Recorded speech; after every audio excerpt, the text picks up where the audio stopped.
everyone. In this video we are going to learn essay writing, article writing format CBSE and UP board. UP board में essay writing यानी कि article writing आपका 10 marks का और CBSE board में article writing 5 marks का आपका आता है. तो what is article writing format CBSE दोनों के लिए यूपी बोर्ड और CBSE बोर्ड में जो आर्टिकल राइटिंग है वो अपने आप में एक स्किल है. An article writing is a piece of information published with the intention of influence और इन्फॉर्मिंग द जनरल पब्लिक. एक आर्टिकल लेख एक ऐसी इंफॉर्मेशन पीस है जो पब्लिश्ड है विद इंटेंशन, इस इरादे के साथ, इन्फ्लुएंसिंग प्रभावित करते हुए, इन्फॉर्मिंग सूचित करते हुए, जनरल पब्लिक सार्वजनिक रूप से, डिपेंडिंग ऑन द टॉपिक जो निर्भर करता है टॉपिक पर, author, format and style of the article में change. The ideal article provides readers with all pertinent factual information, piques their attention, challenge and their preconceptions and motivation them to take action. यानी कि article writing में आपको descriptive type, argumentative type और autobiographical ऐसे आपको लिखने पड़ते हैं. फॉर्मेट क्या होगा? There will be four part of an essay. First of heading. CBSE board में अकॉर्डिंग टू इंस्ट्रक्शन हेडिंग आपको पिक आउट करना है. यूपी बोर्ड में आपको हेडिंग दिए होते हैं कि किस पर आपको आर्टिकल लिखने होंगे. तो 5 टॉपिक्स या 4 टॉपिक्स दिए होंगे. एनी वन पर आपको आर्टिकल लिखना है 150 वर्ड्स में. उसके बाद जो आर्टिकल आपके इंस्ट्रक्शन में दिया है CBSE बोर्ड में बाय लाइन, उसको आप लिखते हैं. For example, you are Manju and Manish, तो फीमेल के लिए मंजू लिखेंगे और मेल के लिए मनीष लिखेंगे. वाई लाइन के आगे लिखेंगे, वाई लिखकर उसका नाम लिखेंगे. लेकिन CBSE बोर्ड में आप जब आपको नहीं दिया नहीं होता तो आप कुछ नहीं लिखेंगे. आर्टिकल की अपनी एक बॉडी होती है और बॉडी में अपना पैराग्राफ होते हैं और उसके बाद कंक्लूजन आपको लास्ट पैराग्राफ में लिखना है. आपकी जो हेडिंग है, आपकी जो वाई है, आपकी जो आर्टिकल बॉडी है और कंक्लूजन, ये अपने आप में अपने निश्चित मार्क्स रखते हैं. फर्स्ट पार्ट, पैरा फर्स्ट जो आपके आर्टिकल का होगा उसमें क्या होगा? The articles heading should B engaging and not exceed more than 5 to 6 word. जो आर्टिकल का हेडिंग है जो CBSE बोर्ड में लिखा जाना है वो 5 या 6 वर्ड से एक्सीड नहीं होना चाहिए, ज़्यादा नहीं होना चाहिए. मेक श्योर, ये विश्वास करिए, heading does not have any spelling mistakes और ग्रामर एरर्स. जो भी आप हेडिंग चूज करते हैं, जो भी कैची हेडिंग आप लेते हैं, उसमें क्या है, स्पेलिंग मिस्टेक नहीं होनी चाहिए, कोई ग्रामेटिकल एरर नहीं होना चाहिए. Don't use unnecessary punctuation mark in the title. Title में कोई भी अननेसेसरी पंक्चुएशन मार्क यूज नहीं करना, comma, single comma, inverted comma, dash. The heading carries 1 mark in article writing. जो आपने हेडिंग लिख दिया तो उसका 1 मार्क होता है CBSE फॉर्मेटिंग में, और यूपी बोर्ड में ये हेडिंग आपको दिया होता है.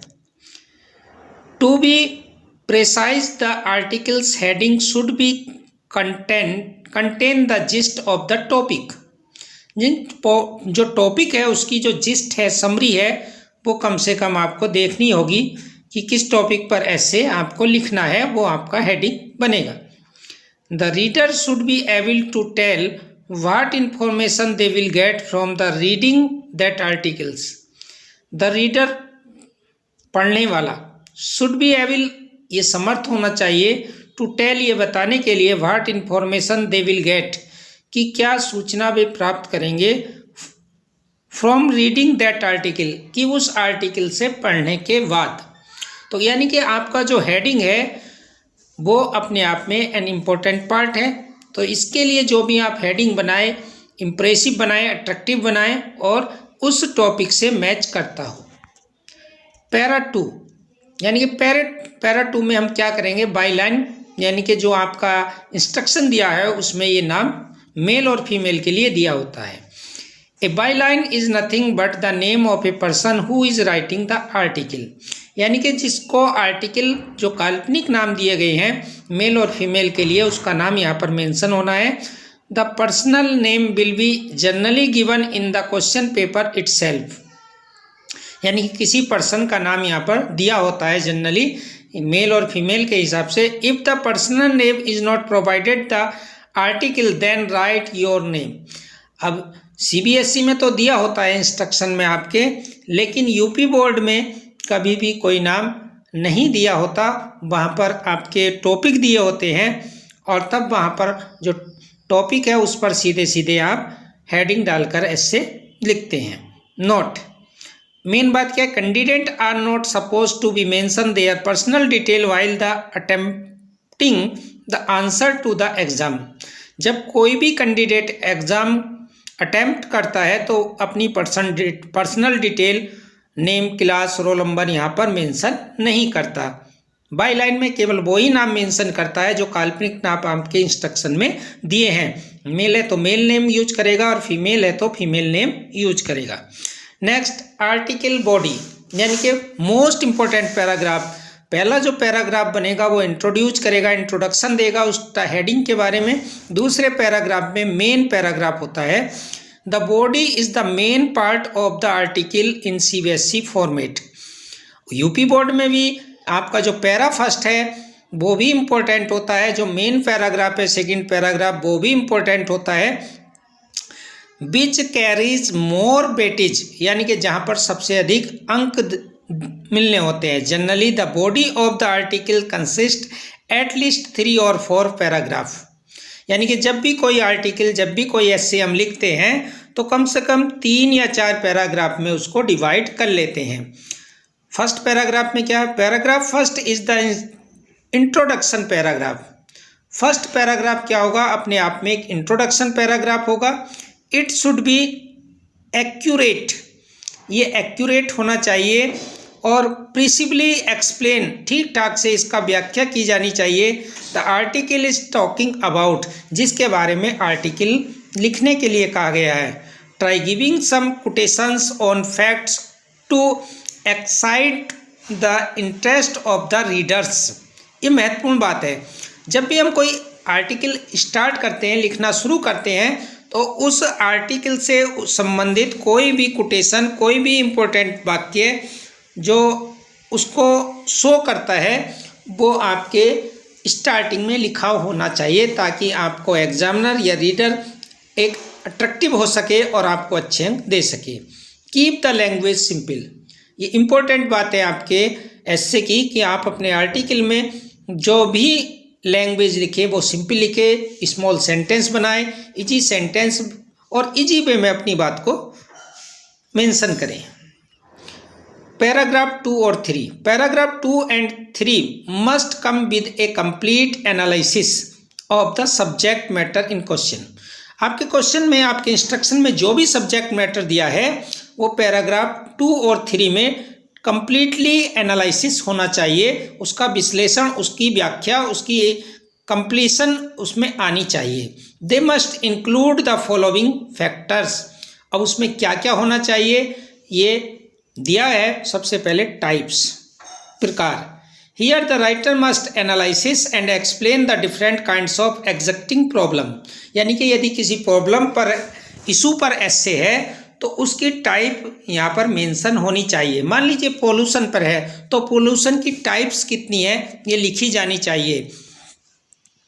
उसके बाद करंट सिनेरियो, यानी कि जो करंट सिनेरियो है उससे जुड़े जो तथ्य हैं, द राइटर मस्ट एक्सप्लेन लेखक को यहाँ व्याख्या करनी चाहिए, problems, current situation and action taken to be correct them. यानी कि जो भी परिस्थितियाँ हैं, जो भी करेक्ट एक्शन हैं जो हाल में ही उसके बारे में उठाए गए हैं गवर्नमेंट के द्वारा, किसी भी संस्था के द्वारा, वो यहाँ पर आंकड़े, बातें, महत्वपूर्ण बात वो आनी चाहिए। दिस में इंक्लूड द एडवांटेज और disadvantage of the problem etcetera. यानी कि जो भी एडवांटेज और डिसएडवांटेज हैं उस प्रॉब्लम के वो यहाँ पर मेंशन होने चाहिए। कोज एंड इफेक्ट रिलेशनशिप, यानी कि हर इशू के, हर प्रॉब्लम के कुछ कोज होते हैं और उससे रिलेशनशिप में इफ़ेक्ट होते हैं, वो भी यहाँ पर मेंशन किए जाने चाहिए। Develop the cause and effect relationship by supporting the facts और डाटा, यानी कि जो कारण हैं उनको डाटा और फैक्ट्स के, तथ्यों के साथ उल्लेख करना। हियर द राइटर में राइट द कॉन्सिक्वेंस, यानी कि जो परिणाम है वो भी यहाँ पर उल्लेख किया जाना चाहिए। अब लास्ट और इम्पोर्टेंट पैराग्राफ जो ऐसे में लिखा जाना है वो पैराग्राफ 3 और 4 में आएगा। Are commonly known as the conclusion paragraph of the article format. अब आर्टिकल फॉर्मेट का इंट्रोडक्शन पैराग्राफ और सबसे लास्ट का पैराग्राफ जितना भी इम्प्रेसिव होगा उतना ही आपको मार्क ज़्यादा मिलने की पॉसिबिलिटी हो जाती है। इसको कंक्लूजन पैराग्राफ के नाम से जाना जाता है आर्टिकल फॉर्मेट में। It is important to conclude the article that you have started, यानी कि जो भी पैराग्राफ, जो भी टॉपिक आपने स्टार्ट किया ये उससे संबंधित होता है। Never leave an article opened, कोई भी आर्टिकल बीच में अधूरा आपको नहीं छोड़ना।